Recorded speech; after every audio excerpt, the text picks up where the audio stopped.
మూకం కరోతి వాచాలం పంగుం లంఘయతే గిరిం యత్కృపాతమహం వందే పరమానందతాండవం. నమః శివాయ సాంబాయ శాంతాయ పరమాత్మనే మృత్యుంజయాయ రుద్రాయ మహాదేవాయ తే నమః. శివాయ నమః. తాండవ స్తోత్ర వర్ణంలో శివశక్తి ఐక్య రూపంగా నటరాజుని దర్శించిన ఒక ప్రత్యేకత. కరాళపాల పట్టికా ధగద్ధగద్ధగజ్వలద్ధనంజయాహుతీకృత ప్రచండ పంచసాయకే ధరాధరేంద్రనందినీ కుచాగ్ర చిత్రపత్రక ప్రకల్పనైక శిల్పిని త్రిలోచనే రతిర్మమ. ఇందులో ప్రథమ భాగంలో ఉగ్రమైనటువంటి అగ్నితో మన్మధుని దహనం చేసినటువంటి పాలనేత్రం కలవాడు అనేటువంటి భావం చెప్పి వెంటనే రెండవ వాక్యంలో అమ్మవారి యొక్క వక్షస్థలంపై పలు వన్నెలు దిద్దుతున్నటువంటి శృంగార లీలా స్వరూపుడు అనే వర్ణన కనబడుతున్నది. వీటిలో ఉన్న ఔచిత్యాన్ని నిన్న పరిశీలించాం. ఇప్పుడు మరొక ఔచిత్యాన్ని గమనిస్తున్నాం. అమ్మవారి వక్షస్థలంపై వన్నెలు దిద్దుతున్నాడు అన్నారు. దీనిలో అర్థం ఏమిటి? అసలు శివపార్వతుల రూపాన్ని మామూలు పురుష స్త్రీ రూపములుగా చూడరాదు. వారు దేవతామూర్తులు. దేవతామూర్తులు అనగానే మనకంటే ఉత్కృష్టమైనటువంటి తేజస్వరూపులు అర్థమైనది. అసలు వీరు దేవదేవులు, ఇంకా విశేషమైనటువంటి స్వరూపం ఇది. అటువంటిప్పుడు ఇందులో భావాన్ని ఎలా చూడాలి? ఒకవైపు విశ్వము యొక్క చలనమే, విశ్వము యొక్క విన్యాసమే విశ్వేశ్వరుని యొక్క నాట్యం అని చెప్పుకున్నాక ఆ మహద్రూప వర్ణన నటరాజు యొక్క రూపవర్ణంలో ఉన్నటువంటి ఉదాత్తమైనటువంటి తత్వం తెలియాలి. అప్పుడు ఇందులో వర్ణించినది సామాన్యమైన శృంగారము కాదు అనే విషయం కూడా మనకి అవగాహన అవుతుంది.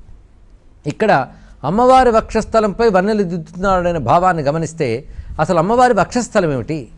ఇందులో సౌందర్యలహరిలో శరీరం త్వం శంభో శశిమిహిర వక్షోరుహయుగం అని ఆదిశంకరుల వారే వర్ణించారు. ఓ జగన్మాత, నువ్వు శివుని యొక్క శరీరానివి అన్నారు. ఇక్కడ అంటే శివుని యొక్క వ్యక్తీకరణ రూపమే శక్తి. అప్పుడు ఆ దివ్య శరీరంలో శశిమిహిర వక్షోరుహయుగం, శశి అంటే చంద్రుడు, మిహిర అంటే సూర్యుడు, ఈ సూర్యచంద్రులే వక్షస్థలముగా కలిగిన తల్లి అని స్పష్టంగా ఉన్నది. వేదాంత శాస్త్రంలోనూ అదేవిధంగా మంత్రశాస్త్రంలో కూడా ఈ భావాన్ని చెప్తూ సూర్యచంద్రౌ స్తనౌ దేవ్యా తావేవనైనే స్మృతౌ ఉభౌ తాటంకయుగళౌ ఇత్యేషా వైదికీ స్తుతి అని ప్రమాణం కనబడుతుంది. సూర్యచంద్రుల్ని ఆ విరాట్ విగ్రహ అయినటువంటి అమ్మవారి విషయంలో వర్ణించేటప్పుడు అవి నేత్రములుగాను తాటంకములుగాను వక్షస్థలముగాను ఉన్నట్లుగా వర్ణిస్తారు. అందుకే సూర్యచంద్రౌ స్తనౌ దేవ్యా, అమ్మవారి యొక్క వక్షస్థల శోభ సూర్యచంద్రులే. అటువంటి సూర్యచంద్ర రూపమైనటువంటి వక్షస్థలంపై వన్నెలు దిద్దుతున్నారంటే అర్థం ఏంటి? ఆ సూర్యచంద్రుల్ని నిర్వహిస్తూ విశ్వాన్ని నడుపుతున్నటువంటి వాడు శివుడు. అంటే జగత్తంతా సూర్యచంద్రుల గమనం అయినటువంటి కాలాన్ని ఆధారం చేసుకుని నడుస్తూ ఉంటుంది. ఇక్కడ అటువంటి సూర్యచంద్రుల గమనాన్ని నిర్వహిస్తున్నటువంటి కాలకాలుడు శివుడు అనేటువంటి భావం ఇందులో గ్రహించాలి. ఎందుకంటే గొప్ప భావం ఇక్కడ విశ్వాన్ని నిర్వహించేవాడనేదే మొత్తం ఈ నటరాజు స్థుతిలో కనబడుతున్నది. అందుకే భూతభర్తరి అనే భావంలో కూడా విశ్వనిర్వాహకుడు సర్వప్రాణి సంచాలకుడు అయినటువంటి పరమాత్మ ఆ విధంగా సూర్యచంద్రుల్ని సవరిస్తూ జగత్తుని నిర్వహిస్తున్నాడు. ఇందులో విశేషం ఈ నిర్వహణ అంతా కూడా ఒక లీలగా చేస్తున్నాడే తప్ప ఆయనకి ఏ వికారము లేదని చెప్పడానికి మన్మథుడిని దహనం చేసిన జ్ఞానాగ్నినేత్రం కలవాడు అని చెప్పడం ఇందులో ఉన్నటువంటి మరొక ఔచిత్యం. ఇక 8వ శ్లోకంలో మరొక విశేషమైన భావాన్ని చూపిస్తున్నారు. నవీన మేఘమండలి నిరుద్ధ దుర్ధర స్ఫురత్ కుహూ నిశీథినీ తమ ప్రబంధబద్ధ కంధర నిలింప నిర్జరీధరస్తనోతు కృత్తి సింధుర కళా నిధాన బంధుర శ్రియం జగద్ధురం ధర. పరమేశ్వరుడు యొక్క నీలకంఠాన్ని ఇందులో చూపిస్తున్నారు. ఇక్కడ దీని తర్వాత శ్లోకంలో కూడా నీలకంఠ వర్ణన విశేషంగా ఉన్నది. నల్లని కంఠం, పైగా తెల్లని వస్తువు మధ్య చిన్న నలుపు ఉంటే అది చాలా పెద్దగా కనబడుతుంది. తెల్లని శివుడికి కంఠం నీలంగా ఉంది కనుక నీలం ఎంత గాఢంగా కనబడుతుందంటే నవీన మేఘమండలి అంటే కొత్త మబ్బుల గుంపు. ఈ కొత్త మబ్బుల గుంపు కమ్మేసిన ఆకాశంలో ఉందిట ఆ కంఠం. అది కూడా ఎప్పుడు ఏదో పగటిపూట మబ్బులు కప్పే అనుకోండి కొంచెమైనా వెలుగు కనబడుతుంది. అలా కాదు, కుహూ నిశీథిని. కుహు అంటే అమావాస్య, నిశీథిని అంటే అర్ధరాత్రి. అమావాస్య అర్ధరాత్రి వేళ దట్టమైన మబ్బులు కమ్మేస్తే ఆ చీకటి ఎలా ఉంటుందో అంత నల్లని కంఠం కలవాడు అని వర్ణిస్తున్నారు ఇక్కడ. తమ ప్రబంధ అంటే ఆ చీకట్ల సమూహము ఎలా ఉందో అలాగా బద్ధకంధర, ఆ చీకట్లతో తయారు చేసినదా అన్నట్లుగా ఉన్నటువంటి కంఠము కలవాడు. అంటే నీలకంఠుడు, ఆ నల్లని కంఠం, తెల్లని స్వామి యొక్క నల్లని కంఠం ఒకవైపు ప్రకాశిస్తుంటే పైన నెత్తి మీద తెల్లని గంగా తరంగాలు కదులుతున్నాయి. నిలింప నిర్జరీధర, నిలింప నిర్జరి ఎక్కడొచ్చినా దేవనది అని అర్థం, అంటే గంగానది. గంగానదిని ధరించినటువంటి వాడు. కృత్తి సింధుర, మళ్ళీ ఏనుగు చర్మాన్ని దాల్చినటువంటి వాడు. నలుపు చెప్పారు, తెలుపు చెప్పారు, మళ్ళీ తెలుపు చెప్పి నలుపు చెప్తున్నారు ఇక్కడ. కృత్తి సింధుర కళానిధాన బంధుర, కళానిధాన బంధుర అంటే ఇక్కడ విశేషమైన అంశం ఏంటంటే చంద్రుడు, కళానిధానం అంటే చంద్రుడు, ఆ చంద్రుణ్ణి సమకూర్చుకున్నవాడు గనక కళానిధాన బంధురుడు, అంటే చంద్రుని అలంకారముగా ధరించినవాడు. కృత్తి సింధుర ఏనుగు చర్మాన్ని దాల్చినవాడు. ఇక్కడ మనం మొదటి పాదంలో నల్లని కంఠం అన్నప్పుడు నలుపు చెప్పాడు, గంగను దాల్చాడన్నప్పుడు తెలుపు చెప్పాడు. వెంటనే నల్లని గజ చర్మము, తెల్లని చంద్రలేఖ వర్ణించాడు. మళ్ళీ నలుపు తెలుపుల సమన్వయమే. పగలు రాత్రి ఇదే కాలస్వరూపం, తెలుపు నలుపు పరస్పర విరుద్ధ భావాలన్నీ కలిసి నడిచేదే ప్రపంచం కాలం కనుక రెండింటినీ చూపిస్తున్నారు. ఇంకొక భావంలో మనం గమనించినట్లయితే విశేషం కళానిధాన బంధుర. ఇందులో కళ అనగానే 16 కళలు, ఆ కళలకు నిధానమైన వాడు చంద్రుడు, అతన్ని దాల్చినవాడు గనక చంద్రశేఖరుడు అని అర్థం చెప్పుకున్నాం. కానీ ఇంకొక అర్థంలో కళానిధులన్నీ సమకూరినవాడు, నిధులు అంటే తరగనివి అని అర్థం. సమస్త కళలకు తరగనటువంటి నిధిగా ఉన్నటువంటి వాడు ఆ సమూహ స్వరూపుడు అని అర్థం. అంటే సమస్త కళల తరగని సమూహ స్వరూపుడు ఇది అర్థం. అయితే కళలు అనే మాటకి విద్యలు అని అర్థం. అందుకే కళాభ్యాం చూడాలంకృత శశికళాభ్యాం అని చెప్తున్నా. కళలు అనగా విద్యలు. స్వామి సర్వ విద్యలకి తరగని గని ఆయన, ఈశాన సర్వ విద్యానాం అన్నారు కదా. అందుకే సర్వ విద్యాస్వరూపుడు, జ్ఞానస్వరూపుడైనటువంటి శివుడు మాకు శ్రియం అనగా సంపదను కలిగించుగాక అని చూపిస్తున్నారు.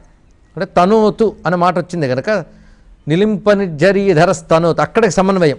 శ్రియం తనోతు అంటే సంపదను విస్తరింపజేయుగాక అని దీని యొక్క అర్థం. అంటే శివధ్యానం మనకిక్కడ ఐశ్వర్యాన్ని ప్రసాదిస్తున్నది. ఎటువంటి శివుడు? జగద్ధురంధర, ధురంధర అంటే భారాన్ని దాల్చినవాడు అని అర్థం. ఏ భారాన్ని ధరించాడైనా? జగద్ధురంధర, జగత్ అనే భారాన్ని ధరించినటువంటి వాడు, జగద్భార నిర్వాహకుడు. అందుకే అక్కడ గంగని ఇటు విషాన్ని దాల్చాడు. విషాన్ని దాల్చవలసిన అవసరం ఎందుకు వచ్చిందంటే జగద్ధురంధరుడు గనక. అందుకే నల్లని కంఠాన్ని వర్ణించారంటే విషకంఠుడు ఆయన. విషాన్ని ఎందుకు ధరించారంటే జగత్తుని ధరించడం ఆయన యొక్క లక్షణం, ఆయన యొక్క బాధ్యత. ఆ జగన్ నిర్వహణలో భాగంగా జగద్ రక్షణ చేయడానికి విషాన్ని ధరించాడు. నల్లని కంఠాన్ని ధరించాడు అనగానే జగద్ధురంధర శబ్దం వేశారు. అదే ఔచిత్యం.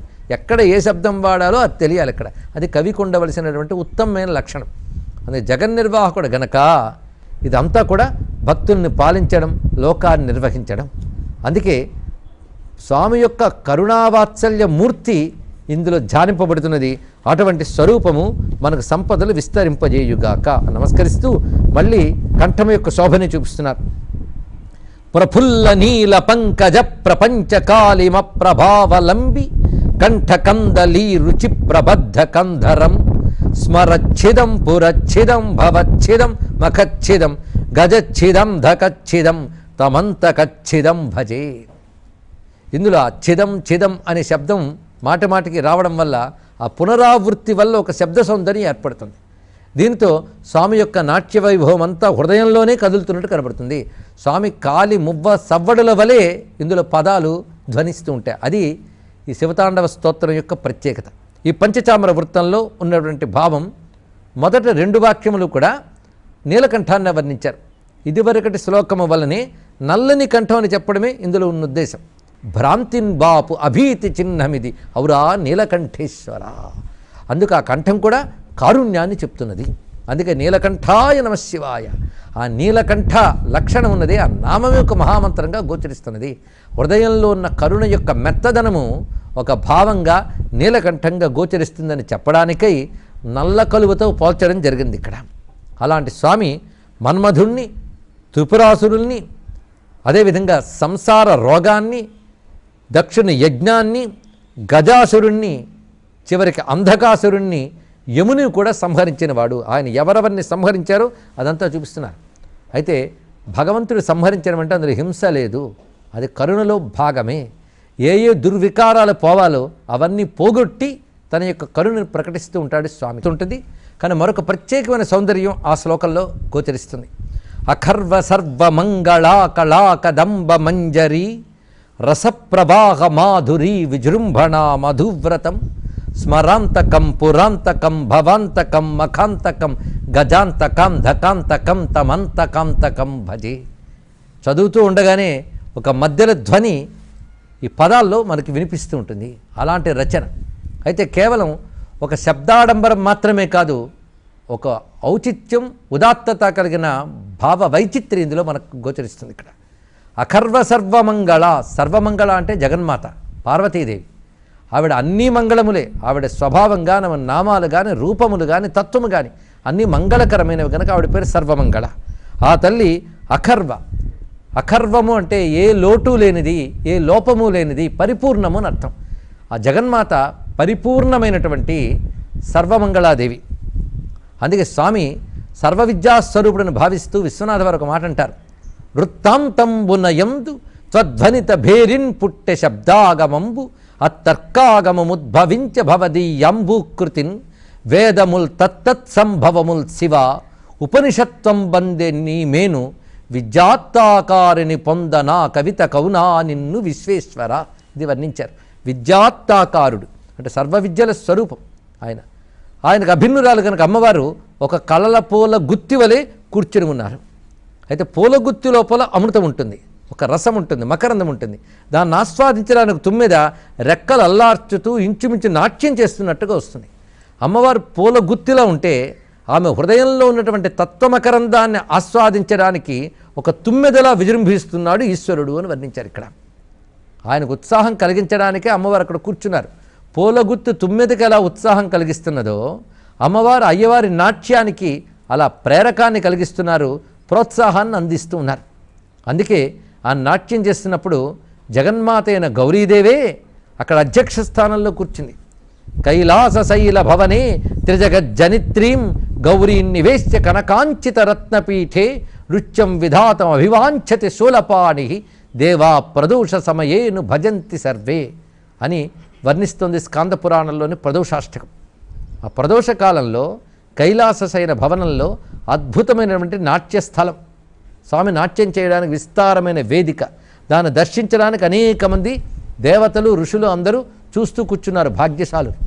అప్పుడు పరమాత్మ నాట్యం చేయాలి అంటే అధ్యక్ష స్థానంలో ఎవరిని కూర్చోబెట్టాలి? ఒక మహానుభావుడికి విద్యను ప్రదర్శిస్తున్నప్పుడు అధ్యక్షులుగా కూర్చోగలిగిన వాళ్ళు ఎవరయ్యా అంటే ఆ విద్య యొక్క స్వారస్యాలని, వాటి యొక్క సౌందర్యాల్ని గ్రహించగలిగేటువంటి వారే కూర్చోవాలి. కానీ ఎవరు పెడితే వారు లాభం లేదు. ఆయన యొక్క నాట్యాన్ని చూసి బాగుంది బాగుందని తలలోచడమే తప్ప ఏది బాగుందో చెప్పగలిగే శక్తి దేవతలకు కూడా లేదు. అది చెప్పగలిగే శక్తి ఒక్కరికే ఉంది, అది జగన్మాత. ఆయన శక్తి అయిన అమ్మవారు. అందుకే ఆ తల్లినే అధ్యక్ష స్థానంలో కూర్చోబెట్టారు ఇక్కడ. అందుకే కైలాస శైల భవనే త్రిజగజ్జనిత్రిం గౌరీం నివేశ్య కనకాంచిత రత్నపీఠే. అద్భుతమైనటువంటి ఒక రత్నములు తాపిన స్వర్ణ సింహాసనంపై అమ్మవారు కూర్చున్నారు. అప్పుడు స్వామివారు నాట్యం మొదలుపెట్టారు. అప్పుడు ఆమెను చూస్తూ నాట్యం చేస్తున్నప్పుడు ఆయన ఉత్సాహంగా నాట్యం చేస్తున్నాడు. ఆ నాట్యం అమ్మవారి హృదయంలో ఉన్నటువంటి తత్వామృత రసాస్వాదన చెయ్యడానికా అన్నట్లుగా నాట్యం చేస్తున్నాడు. అంటే శివుడి నాట్యం అంతా అమ్మవారి కోసమే. అందుకే అమ్మవారి సౌందర్యాన్ని చూస్తూ మురిసిపోతున్న శివుడు అని గత శ్లోకాల్లో మనం చెప్పుకున్నాం. ఆవిడ ఎదురుగా కూర్చున్నది, ఆ కూర్చున్న ఆవిడ సొగసే ఆయనకు అంతా కనబడుతుంది. దానితో ఆయన ఉత్సాహంగా విజృంభిస్తున్నాడు. లేకపోతే స్థిరంగా కూర్చున్న శివుడి చేత నాట్యం చేస్తున్నది అమ్మవారి. ఇది తెలుసుకోవాల్సింది ఇక్కడ. అందుకు ప్రపంచం పట్టని పరమాత్మ ఎంత ప్రపంచం నిర్వహిస్తున్నాడంటే జగన్మాత అయిన తల్లి యొక్క ప్రేరణయే. అందుకే ఆ నాట్యానికి అమ్మవారి లాస్యానికి ఉన్న సమన్వయాన్ని మనం పరిశీలిస్తే ప్రపంచ సృష్టిన్ముఖ లాస్యకాయై సమస్త సంహారక తాండవాయ అన్నారు. ఆయన ప్రపంచాన్నంతటి మొత్తం ఎప్పుడు పేకప్ చెప్దామని చూస్తూ ఉంటాట. కానీ ప్రపంచం నిర్వహింపజేయడానికి ఆవిడ నడుపుతూ ఉంటుంది ఆయన్ని. కనుక సృష్టి స్థితుల వైపు, ప్రపంచం వైపు ఆయన ప్రేరణ కలిగించేది జగన్మాత.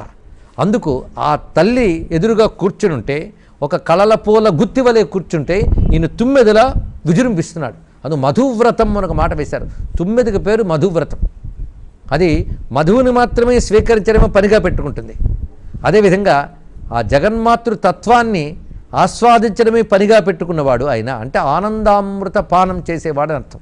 జ్ఞానానందముల అనుబంధం ఇది. జ్ఞానం ఎప్పుడు ఆనంద స్థితిలో ఉంటుంది. అక్కడ ఆనందం అమ్మవారు, జ్ఞానం శివుడు. అది జ్ఞానం నిరంతర ఆనందాస్వాదన అనే లక్షణంతో ఉండడం, జ్ఞానం యొక్క అనుభవం ఆనందరూపమని చెప్పడమే దీనిలో ఉన్నటువంటి మరొక తాత్విక అర్థం. ఆ స్వరూపము స్మరాంతకం, పురాంతకం, భవాంతకం, మఖాంతకం, గజాంతకం, అంధకాంతకం, అంతకాంతకం. మొత్తం 7 ఉన్నాయి ఇందులో పదములు. 7 కూడా అంతక శబ్దంతో ఉన్నాయి. అంతకం అంటే అంతము చేయువాడని. పై శ్లోకంలో అదే వచ్చింది మనకి. స్మరచ్ఛేదం, పూరచ్ఛేదం. అక్కడ ఛేదం, ఇక్కడ అంతకం. అక్కడ ఛేదించుట, ఇక్కడ అంతము చేయుట, రెండూ ఒకటి.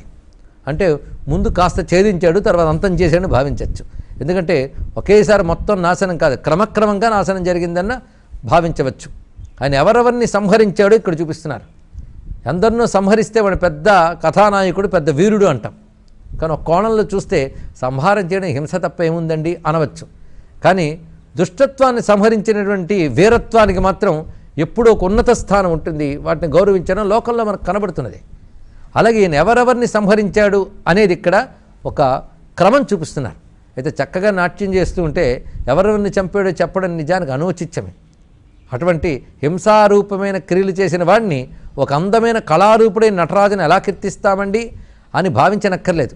ఇక్కడున్న భావనను మనం పరిశీలిస్తే ఒక అద్భుతమైనటువంటి బోధ ఇందులో కనబడుతున్నది. మొదటగా చెప్పింది స్మరాంతకం, స్మరుని అంతము చేసినవాడు. స్మరుని అంటే మన్మధుణ్ణి అంతము చేసినవాడు. తర్వాత పురాంతకం, త్రిపురాసురుల్ని సంహరించినవాడు. భవాంతకం, భవమును అనగా సంసారాన్ని సంహరించేవాడు. మఖాంతకం, యజ్ఞమును తొలగించువాడు. గజాంతకం, గజాసురు సంహారం చేసినవాడు. అంధకాంతకం, అంధకుడు అనబడే రాక్షుణ్ణి అంతము చేసినవాడు. అంతకాంతకం, అందరినీ చంపేవాడిని చంపినవాడు. అందరినీ చంపేవాడిని యముడు. ఆ యముడికి యముడు ఈయన. అందుకే యముడికి యముడు, కాలానికి కాలం అయినటువంటి వాడు, కాలకాలుడు, మహాకాలుడు ఈయన. తం అంతక అంతకం, అటువంటి నిన్ను భజే, ఆశ్రయిస్తున్నాను, సేవిస్తున్నాను అని దీని యొక్క భావం. అయితే ఈ క్రమం చెప్పడంలో ఒక తాత్వికమైన యోగ పద్ధతి గోచరిస్తుంటుంది. ముందుగా చెప్తుంది స్మరాంతకం, చివరికి చెప్పింది అంతకాంతకం. స్మర అంటే కామం, అంతక అంటే కాలం. కామం, కాలం ఈ రెండు ఉన్నాయి. కామం వల్ల కలిగేది పుట్టుక, కాలం వల్ల కలిగేది మరణం. అందుకే మొదట చెప్పినటువంటిది పుట్టుక కారణమైన కాముణ్ణి, చివరికి చెప్పింది మరణానికి కారణమైన యముణ్ణి. మన బ్రతుకంతా ఈ రెండు బిందువుల మధ్య ఉంటుంది ఇక్కడ. ఇది గమనించవలసిన ఒక అంశం. అయితే శివుడు ఏం చేశాడు? పుట్టుకకు కారణమైన కాముణ్ణి తగలబెట్టాడు, మరణానికి కారణమైనటువంటి యముణ్ణి తగలబెట్టాడు. అంటే శివుడిని ఆశ్రయిస్తే జనన మరణాలు లేకుండా చేస్తాడు అని దీని యొక్క ఆంతర్యం. మళ్ళీ పుట్టుక చావు అనేది లేదు. ఈ రెండు ఎవరి అధీనంలో ఉన్నాయో వారిని తన అధీనంలో పెట్టుకున్నాడు ఆయన. ఈ పుట్టుకకి చావుకి మధ్యలో సాధనని సాగాలి. ఆ సాధన ఎలా సాగాలి అంటే మనలో ఉన్నటువంటి అనేకమైనటువంటి జ్ఞాన ప్రతిబంధకాన్ని తొలగింపజేసుకోవాలి. అయితే తొలగింపజేసుకోవాలని మనం అనుకుంటాం, అయ్యో ఇంకా తొలగట్లేదే అని బాధపడతాం. కానీ ఆ తొలగింపజేయడం ఆయన చేతిలోనే ఉందని నిబ్బరంగా ఉండి ఆయన ఆశ్రయించాలి. అప్పుడు ఆయనే తొలగిస్తాడు, కావలసినవన్నీ ఆయనే చూస్తాడు. అది చూపిస్తున్నాడు. అందుకే శివుడు ఒక గురువై మనల్ని తీర్చిదిద్దుతాడు. ఆయన్ని చేరడానికి, ఆయన్ని చేరడానికి అనగా బ్రహ్మమును చేరడానికి, ఆత్మను పొందడానికి ఏ అవరోధములుగా ఉన్నాయో ఆ జ్ఞాన ప్రతిబంధకాలే పుర, భవ, మఖ, గజ, అంధక అనే శబ్దములతో చెప్పబడుతున్నాయి. ఇప్పుడు వాటిని ఒక్కొక్కటి పరామర్శ చేద్దాం. పురాంతకం, పురములను అనగా త్రిపురాసురుని సంహరించినవాడు. ఇక్కడ పురములు అంటే 3 శరీరాలు, స్థూల, సూక్ష్మ, కారణ శరీరములు. ఈ 3 శరీరాలు నేనే అనుకున్న అజ్ఞానమే త్రిపురాసురులు. ఈ 3 శరీరాలను దాటిపోయిన తర్వాత ఉండేటువంటి సమాధి స్థితి, మోక్షస్థితి ఏదైతే ఉన్నదో అది శివస్వరూపము. అక్కడికి వెళ్ళేటప్పటికి ఈ 3 పోయాయి, లేదా ఈ 3 పోతే కానీ అక్కడికి వెళ్ళలేం. అది తెలుసుకోవాల్సింది. అందుకే స్థూల, సూక్ష్మ, కారణ శరీరాలని, జాగ్రస్వప్న సుషుప్తుల్ని దాటిన తర్వాత ఉండేటువంటి సమాధి భూమికలో ఏ శుద్ధ బ్రహ్మతత్వం భాషిస్తున్నదో అది శివుడు. అది ఈ 3ని తొలగించి తాను మాత్రమే ప్రకాశించడం ఏదైతే ఉన్నదో అదే పురాంతకం అనే మాటలు చూపిస్తున్నాడు. అంటే స్థూల, సూక్ష్మ, కారణ శరీరములు నేననే భ్రాంతి, జాగ్రస్వప్న సుషుప్తులు నావనేటువంటి అజ్ఞానము, ఈ 2 తొలగించి మోక్షాన్ని ప్రసాదించేవాడు అనేది పురాంతకం అనే భావంలో ఉన్నది. ఇక భవాంతకం, భవం అంటే సంసారము, ఈ సంసారాన్ని తొలగిస్తున్నాడు. పుట్టుట, చచ్చుట, వికారములు లోనవుట, అజ్ఞానము ఇవన్నీ తొలగించేవాడు. ఇంకా మఖాంతకం ఆయన దక్ష యజ్ఞాన్ని ధ్వంసం చేశాడు. ఎందువల్ల అంటే అశాస్త్రీయమైన యజ్ఞం కనుక. కర్మ శాస్త్ర విరుద్ధమైతే అది దెబ్బతింటుంది, అది చేసినవాడు దెబ్బతింటాడని చెప్పడమే దక్షయజ్ఞ విధ్వంసంలో ఉన్నటువంటి గాథ. ఎందుకంటే ఈశ్వరుని నిర్లక్ష్యం చేసి అంతా తన సమర్థతే అనుకుని యజ్ఞం చేశాడు దక్షుడు. దక్షుడు అంటే సమర్థుడు అని అర్థం, కానీ నిజానికి వాడికి సమర్థత లేదు. ఇప్పుడు దక్షుడైతే ఆయన దక్షిణామూర్తి, అసలు సమర్థత ఆయనది, వీడిది భ్రాంతి అంతే ఇక్కడ. అందుకే భ్రాంతితో నేనే సమర్థుడు అనుకున్నాడు దక్షుడు. నువ్వు కాదురా నాదే అంతా అని నిరూపించాడు ఈశ్వరుడు. ఈ మధ్యలో ప్రకృతి ఉంది, ఆ ప్రకృతి అయిన జగన్మాతని తన పుత్రిక అనుకున్నాడు వాడు. కానీ నీ పుత్రికను కాదురా, ఆయన యొక్క శక్తిని రుజువు చేసింది ఆ తల్లి. అందుకే దక్షయజ్ఞ వినాశినిగా ప్రవర్తించింది, దక్షుడు దెబ్బతిన్నాడు. శాస్త్ర విరుద్ధమైనటువంటి అహంకారపూరితమైన కర్మ దెబ్బతింటుంది, అది చేసినవాడు దెబ్బతింటాడు అని దీని ద్వారా మనకు పురాణం అత్యద్భుతమైన సందేశాన్ని అందించింది. అందుకే మఖాంతకం అంటే దక్షిణ యజ్ఞాన్ని పోగొట్టినవాడు, ఇది అర్థం. అయితే ఇక్కడ దక్ష శబ్దం లేదు, మఖాంతకం ఉంది. కానీ మనం పురాణ కథ ప్రకారంగా దక్షయజ్ఞ నాశకుడు అని అర్థం చెప్పుకుంటే సరిపోతుంది. కానీ ఇది తాత్వికంగా ఏం అర్థం చెప్పాలి? పురాంతకం భవాంతకం అనే దానికి తాత్విక అర్థమే చెప్పాం కనుక ఇక మఖం కూడా తాత్విక అర్థం చెప్పుకోవాలి. ఎందుకంటే కర్మలున్నంత కాలం పుట్టుక చావు తప్పదు. అందుకే యజ్ఞాది కర్మలైనా సరే చిత్తశుద్ధి కోసమే తప్ప మోక్షాన్ని ఇవ్వవు. యజ్ఞాది కర్మల ద్వారా చిత్తశుద్ధి పొందుతాం. చిత్తశుద్ధి ద్వారా సద్గురువుని ఆశ్రయించి అప్పుడు అతను చెప్పిన జ్ఞానాన్ని గ్రహించి శ్రవణమన నిధుల ద్వారా మోక్షాన్ని పొందాలి. ఇది క్రమం. అందుకే మోక్షస్థితికి వచ్చేటప్పటికు దేహాత్మ భ్రాంతి ఉండదు, సంసార భ్రాంతి ఉండదు, చివరి కర్మలంపటత్వం కూడా ఉండదు. అందుకే మఖము అనగా కర్మలు, మఖాంతకం అంటే కర్మలంపటత్వాన్ని నశింపజేయువాడు. ఇది తాత్వికమైన అర్థము. దీన్ని బట్టి శివతాండవ స్తోత్ర కర్త సంపూర్ణమైనటువంటి వేదాంత జ్ఞానం కలవాడని అర్థమవుతుంది. ఆ వేదాంత తత్వమే శివతాండవం అని కనబడుతుంది. ఎందుకంటే ఆనందం యొక్క అద్భుతమైన విజృంభణయే తాండవం. ఒక మనిషికి ఆనందం కలిగిందనుకోండి, వాడు పరిసరాలు మర్చిపోయి డ్యాన్స్ చేస్తాడు. కొంచెం సిగ్గుపడితే నిగ్రహించుకుని కూర్చుంటాడంతే. ఆ సిగ్గనే సంఖ్యలు కూడా విడిచిపెడితే తాండవం చేస్తాడు. అందుకే శివతాండవం ఏంటో కాదయ్యా, ఆనంద స్వరూపమే అన్నారు. రామకృష్ణ పరమహంస గొప్ప మాట చెప్పాడు. శివుడికి రెండే భంగిమలు ఉన్నాయట. ఒకటి కూర్చొని తపోముద్రలో ఉంటాడు, ఇంకోటి నాట్యం. అంటే అంతర్ముఖుడై ఏ ఆనందాన్ని అనుభవిస్తాడో ఆయన బహిర్ముఖుడైతే అదే ఆనందాన్ని ప్రకటిస్తాడు అన్నారు. ఇది చాలా గొప్ప విషయం. ఆయన లోపలున్న ఆనందమే బహిర్ముఖమైతే నాట్యమైంది, అంతర్ముఖమైతే తపస్సైంది. అందుకు శివతాండవం అంటే ఆనంద రూపం, ఆనంద తాండవం. అటువంటి మహానంద స్థితి, ఆనందం యొక్క పరిపూర్ణ స్థితే తాండవమూర్తి. ఆనందం యొక్క పరిపూర్ణ స్థితే మోక్షం. ఆ మోక్షస్వరూపమే శివుడు. అందుకే శివశబ్దానికి అర్థమే శివ క్షేమేచ మోక్షేచ అని నిఘంటువు చెప్తున్నది. ఇక్కడ క్షేమము మోక్షము ఇది శివశబ్దానికి అర్థం. కనుక శివుడు క్షేమాన్ని కలిగిస్తాడు, మోక్షాన్ని కలిగిస్తాడు.